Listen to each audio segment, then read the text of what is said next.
जय हिंद दोस्तों। आपका अपने YouTube चैनल शिक्षा से रोजगार में स्वागत है। बच्चों, मैं आज आपको साइंस की क्लास लेकर आया हूँ जिसमें 50 क्वेश्चंस लेकर आया हूँ। भौतिक विज्ञान के 50 क्वेश्चंस हैं। बच्चों, आज हम साइंस की क्लास पढ़ेंगे और पहला क्वेश्चन है कार्य का मात्रक है। कार्य का मात्रक है। कार्य का मात्रक है जूल। कार्य का मात्रक है जूल। नेक्स्ट, प्रकाश वर्ष इकाई है। प्रकाश वर्ष इकाई है किसकी? दूरी की। प्रकाश वर्ष इकाई है किसकी? दूरी की। ठीक है बच्चों, प्रकाश वर्ष इकाई है दूरी की। नेक्स्ट, खाद्य ऊर्जा को हम किस इकाई से माप सकते हैं? खाद्य ऊर्जा को हम किस इकाई से माप सकते हैं? किससे माप सकते हैं? कैलोरी से। ऑप्शन नंबर सी, कैलोरी से। नेक्स्ट क्वेश्चन, डेसिबल किसे मापने के लिए प्रयोग में लाया जाता है? डेसिबल किसे मापने के लिए प्रयोग में लाया जाता है? मापने के लिए लाया जाता है बच्चों? वातावरण में ध्वनि को। वातावरण में जो ध्वनि होती है उसको मापने की डेसिबल को मापते हैं। वातावरण में ध्वनि को नापते हैं डेसिबल से। ठीक है बच्चों। नेक्स्ट, निम्नलिखित में से कौन एक सदिश राशि नहीं है? निम्नलिखित में से कौन एक सदिश राशि नहीं है? कौन नहीं है? द्रव्यमान सदिश राशि नहीं है, द्रव्यमान। निम्न में से कौन सी सदिश राशि है? निम्नलिखित में से कौन सी सदिश राशि है? वो है वेग। ऑप्शन नंबर ए, वेग सदिश राशि है। ठीक है बच्चों। नेक्स्ट, शून्य में स्वतंत्र रूप से गिरने वाली वस्तु का काया की क्या है? शून्य में स्वतंत्र रूप से गिरने वाली वस्तु त्वरण समान होता है। त्वरण समान होता है। ऑप्शन नंबर सी, एक समान वृत्तीय गति में चाल अचर और वेग चल रहे हैं। चाल अचर और वेग चल रहे हैं। ऑप्शन नंबर डी, चाल अचर और वेग चल रहे हैं। क्वेश्चन नंबर 9, रॉकेट का ऊपर जाना किस सिद्धांत का कार्य करता है? रॉकेट का ऊपर जाना किस सिद्धांत का कार्य करता है? बच्चों, जो रॉकेट ऊपर जाता है आसमान की तरफ, तो वो किस सिद्धांत का कार्य करता है? किस सिद्धांत का कार्य करता है बच्चों? रॉकेट जो ऊपर जाता है आसमान में, किस सिद्धांत का कार्य करता है? करता है संवेग संरक्षण का। ऑप्शन नंबर बी, संवेग संरक्षण का। वस्तु की मात्रा बदलने पर अपरिवर्तित रहता है। वस्तु की मात्रा बदलने पर अपरिवर्तित रहता है क्या? घनत्व अपरिवर्तित रहता है। जब वस्तु की मात्रा बदलती है तो बच्चों अपरिवर्तित रहती है, तो क्या होता है? घनत्व उसका अपरिवर्तित रहता है। जल में तैरना न्यूटन की गति का कौन सा नियम है? जल में तैरना न्यूटन की गति का कौन सा नियम है? तीसरा। न्यूटन की गति का तीसरा नियम है।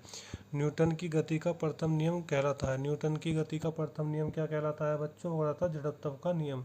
जड़त्व का नियम कहलाता है न्यूटन की गति का प्रथम नियम। ठीक है। क्वेश्चन नंबर 13, डायनमो ऊर्जा का रूपांतरण करता है। डायनमो ऊर्जा का रूपांतरण करता है, क्या करता है? यौगिक ऊर्जा का विद्युत ऊर्जा। ऑप्शन नंबर बी, यौगिक ऊर्जा का विद्युत ऊर्जा में। यौगिक ऊर्जा का विद्युत ऊर्जा में डायनमो ऊर्जा का रूपांतरण करता है। ऑप्शन नंबर बी, यौगिक ऊर्जा का विद्युत ऊर्जा में। ठीक है बच्चों। नेक्स्ट क्वेश्चन, माइक्रोफोन ऊर्जा का रूपांतर करता है। माइक्रोफोन ऊर्जा का रूपांतरण करता है, क्या करता है? ध्वनि ऊर्जा का विद्युत ऊर्जा में। ध्वनि ऊर्जा जो होती है वो विद्युत ऊर्जा में रूपांतरण करता है। किसका? माइक्रोफोन का। ठीक है बच्चों। नेक्स्ट क्वेश्चन, सौर सेल बनाए जाते हैं। सौर सेल बनाए जाते हैं किससे? सिलिकॉन से और गैलियम से। सिलिकॉन से और गैलियम से बनाए जाते हैं। इसका आंसर है ऑप्शन नंबर डी, दोनों से। ए और बी दोनों से। ठीक है बच्चों। क्वेश्चन नंबर 16, गहराई बढ़ने पर द्रव का दाब। गहराई बढ़ने पर द्रव का दाब बढ़ता है। गहराई बढ़ने पर बच्चों द्रव का दाब जो है बढ़ता है। ठीक है। ऑप्शन नंबर 17, बर्फ पर रॉकेटिंग करना प्रदर्शित करता है कि दाब बढ़ने पर बर्फ का गलनांक घटता है। ऑप्शन नंबर बी, बर्फ पर स्केटिंग करना प्रदर्शित करता है कि दाब बढ़ने पर बर्फ का गलनांक घटता है। बर्फ का गलनांक क्या होता है? घटता है। जब बर्फ पे स्केटिंग करते हैं बच्चों, जब बर्फ पे स्केटिंग करते हैं तो बर्फ का जो प्रदर्शित करता है तो बर्फ का दाब क्या होता है? घट जाता है। ठीक है। Option number B. नेक्स्ट, ऊंचाई पर चढ़ता हुआ व्यक्ति आगे की ओर क्यों झुकता है? जब ऊंचाई पर कोई चढ़ता है तो बच्चों को आगे की तरफ क्यों झुक जाता है? आप खुद ही प्रैक्टिकली करके देखना। जो कोई बड़े बूढ़े होते हैं अगर घर के जीने पे भी चढ़ते हैं तो वो आगे की तरफ झुकते हैं। और बाकी नॉर्मली इंसान भी है, जवान भी है, बच्चा भी है, कोई भी अगर पहाड़ पे कहीं भी किसी ऊंचाई पे आप चढ़ोगे तो आगे की तरफ झुकोगे। क्यों? स्थिति बढ़ने के कारण, स्थात्विक बढ़ने के कारण आगे को झुक जाते हैं। ठीक है बच्चों, option number C. Question number 19, एक गिलास में पानी पर बर्फ तैर रही है, जब बर्फ पूर्णतः पिघल जाए तो पानी का तल। एक गिलास में पानी पर बर्फ तैर रही है, एक गिलास में पानी होता तो उसके ऊपर बर्फ तैर रही है, जब बर्फ पूर्णतः पिघल जाए तो पानी का तल। जब गिलास के ऊपर बर्फ तैरती है और बर्फ जो है पिघल जाए तो पानी का तल जो होता है वो क्या होता है? अपरिवर्तित रहेगा। क्या होगा? अपरिवर्तित रहेगा। ठीक है बच्चों,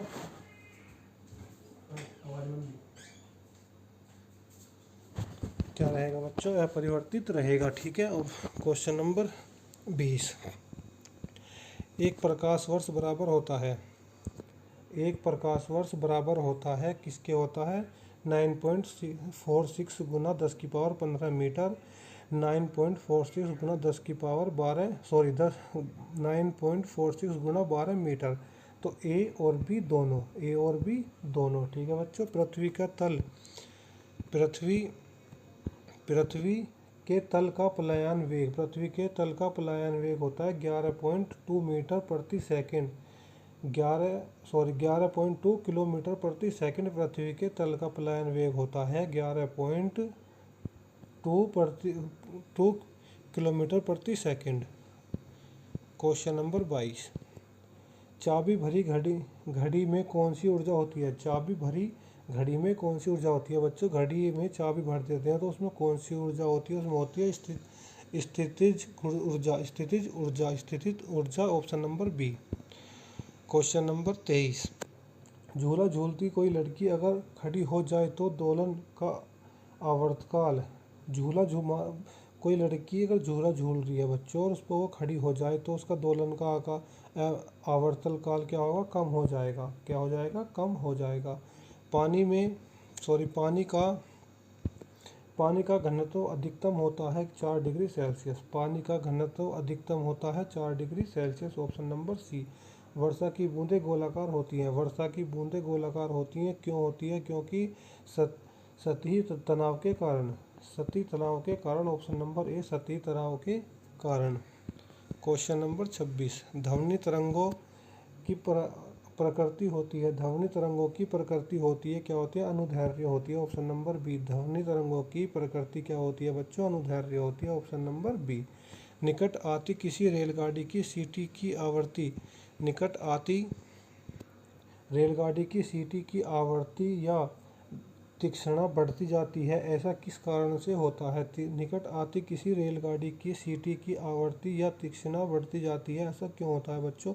कहीं भी किसी भी प्लेटफॉर्म पर पटरी पर अगर आप देखोगे कोई ट्रेन आ रही है, उसकी जो सीटी होती है तो उसकी तीक्ष्णता बढ़ जाती है। क्यों बढ़ जाती है? क्योंकि डॉपलर प्रभाव पड़ता है, डॉपलर प्रभाव पड़ता है। ठीक है बच्चों, सोनार अधिकांश प्रयोग में लाया जाता है, सोनार अधिकांश प्रयोग में लाया जाता है, सोनार अधिकांश प्रयोग में लाया जाता है। क्यों लाया जाता है? नाविकों द्वारा, नाविकों द्वारा, नाविकों द्वारा। Option number A.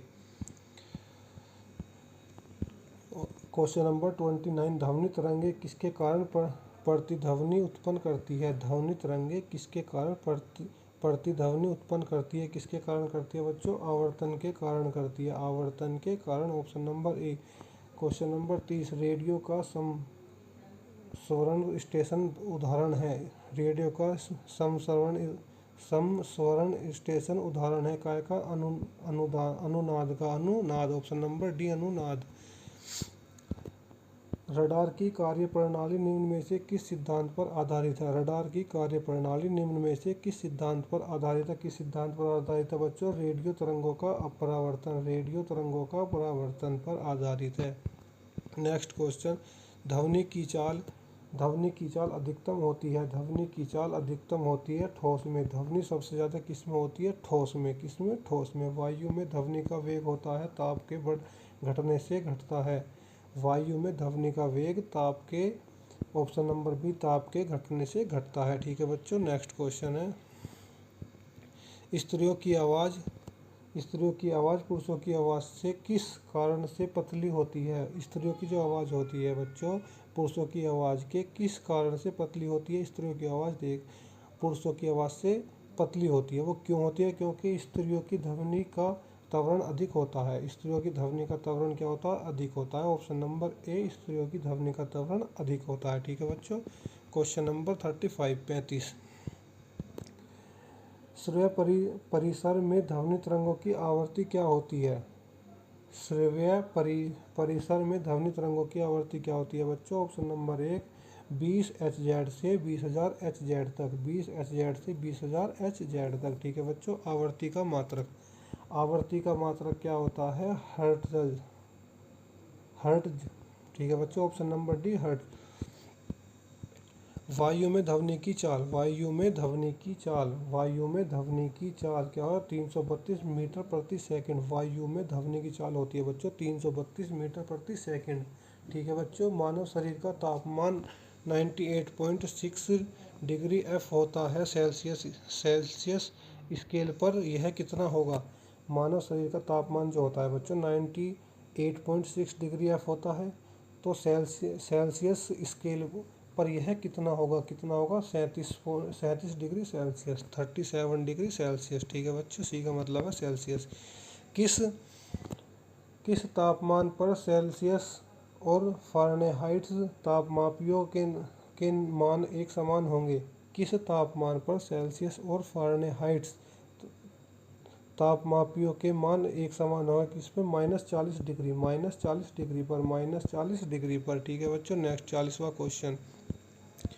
किस वस्तु का ताप किसका सूचक है? किस वस्तु का ताप किसका सूचक है? इसका आंसर है बच्चों ऑप्शन नंबर डी, उसके अणुओं की औसत गति ऊर्जा। उसके अणुओं की औसत गति ऊर्जा। किस वस्तु का ताप किसका सूचक है? उसके अणुओं की औसत गतिज का ऊर्जा। ठीक है बच्चों। Next question 41। जल को 0 डिग्री सेल्सियस से 10 डिग्री सेल्सियस तक गर्म किए जाने पर उसका आयतन, जल को अगर हम 0 डिग्री सेल्सियस से 10 डिग्री सेल्सियस तक गर्म करते हैं तो उसका आयतन क्या हो जाता है बच्चों? पहले घटता है फिर बाद में बढ़ जाता है। पहले क्या होगा? घटेगा और फिर बाद में बढ़ जाएगा। जल को अगर 0 डिग्री सेल्सियस से 10 डिग्री सेल्सियस तक अगर हम गर्म करते हैं ना बच्चों, तो उसका जो आयतन होता है ना, पहले तो वो घटता है और फिर बाद में वो बढ़ जाता है। ठीक है बच्चों। चलो नेक्स्ट क्वेश्चन। न्यूनतम संभव ताप है, न्यूनतम जो सबसे कम ताप है वो कितना संभव होता है? वो होता है -273 degree Celsius, 200 degree Celsius. Option number B. किसी झील की सतह, क्वेश्चन नंबर 43, किसी झील की सतह का पानी जमा हुआ है, उस झील के अधस्थल में जल का तापमान क्या होगा? किसी झील की सतह का पानी जमा हुआ है। मान लो कोई झील है और उसका पानी जो है सतह का वो जमा हुआ है, उस झील के अधस्थल में जल का तापमान क्या होगा? क्या होगा बच्चों? 4 डिग्री सेल्सियस होगा। Option number D. Question number 44। Pressure cooker में खाना जल्दी पकता है क्यों? प्रेशर कुकर में सभी खाना बनाते हैं बच्चों, अब तो हर घरों में प्रेशर कुकर है, तो वो खाना जल्दी पक जाता है। क्यों पक जाता है? क्या आपने कभी जानने की कोशिश करी है क्यों पक जाता है? चलो आज हम बताते हैं क्यों पक जाता है। क्योंकि क्वथनांक अधिक ताप पर होने लगता है। क्योंकि क्वथनांक जो है वो अधिक ताप में होने लगता है। अब मान लो मैं तुम्हारी भाषा में समझाऊँ, जो उसके अंदर भाप बनती है ना बच्चों, तो वो भाप सबसे अधिक उसी के अंदर रहती है, तो वो जो सीटी बजती है ना, वो क्वथनांक जो वो अधिक बनता है ना उसके अंदर, तो इसीलिए वो जल्दी पक जाता है। ठीक है। चलो नेक्स्ट क्वेश्चन। नेक्स्ट क्वेश्चन है 45। उबलते जल की अपेक्षा भाप के जलने से अधिक कष्ट होता है, क्योंकि उबलते जल की अपेक्षा भाप की गुप्त उष्मा है। उबलते जल की मैं तुम्हें समझाता हूँ। जैसे कि मान लो हम जल को उबालते हैं चूल्हे पे या गैस पे, पानी को उबालते हैं, तो पानी से मान लो अगर आपके हाथ में गिर जाता है तो उससे कम, और जो उसकी भाप होती है ना उससे ज़्यादा अधिक जलते हैं, तो कष्ट पहुँचता है। जो मान लो उसके भाप जो होती है ना बच्चों, उसकी भाप से आदमी के हाथ में या कहीं भी अगर उससे जलता है तो उससे ज़्यादा कठिनाइयाँ होती है, कष्ट होता है। क्यों? क्योंकि अधिक होती है उसकी अपेक्षा भाप की जो गुप्त उष्मा है वो अधिक होती है। अधिक क्या होती है?